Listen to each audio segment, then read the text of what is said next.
இன்னைக்கு ஆடிக்கழிவு அப்படின்னா எதை நினைத்து நாம் சிரிப்பது அப்படின்னு தெரியல. ஆடிக்கழிவு அப்படின்னு ஒரு விளம்பரம் எல்லாத்துலேயும் பார்க்குறோங்க. இந்த விளம்பரத்தை யாரெல்லாம் நடிக்கணுமோ எல்லாரும் நடிக்கிறாங்க. அதாவது ஆடிக்கழிவில் எத்தனையோ பேர் வந்துட்டாங்க இப்போ நடிக்கிறதுக்கு. ஆடிக்கழிவுனா என்னன்னே தெரியாமல் இந்த ஆடிக்கழிவை பற்றி இவர்கள் எல்லாம் பேசிக்கொண்டிருக்கிறார்கள்.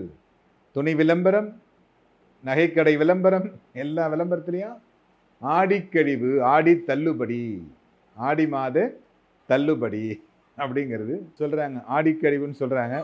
இதுக்கு உண்மையான விளக்கம் என்ன, ஆடிக்கழிவுனா என்ன அப்படிங்கிறத நம்ம தெரிஞ்சுக்கணும். ஏன்னா நம்முடைய முன்னோர்கள் நமக்காக நிறைய பழக்க வழக்கங்களையும் நிறைய நல்ல செய்திகளையும் விட்டு சென்றிருக்கிறார்கள். அதையெல்லாம் நம்ம மறந்துட்டோம். ஏன்னா இன்னைக்கு அடுப்பில் போய் சாதம் வைக்கணும், ஒரு சாதம் வைக்கணும் அடுப்பில் அப்படின்னா இப்போ இருக்கக்கூடிய குழந்தைகளுக்கு அது தெரியாது. மண்ணடுப்பில் சமைக்க வேண்டும் என்கின்ற நிர்பந்தம் ஏற்பட்டால், கொரோனா வந்த மாதிரி கரண்ட்டே ஒரு வாரத்துக்கு இல்லைன்னு ஆகி போச்சுன்னு வச்சுங்க, கேஸ் சிலிண்டரும் கிடைக்கல.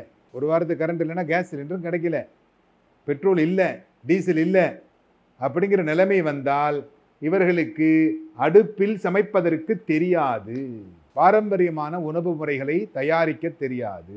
அந்த மாதிரி இந்த குழந்தைகள் வளர்ந்து கொண்டிருக்கிறார்கள்.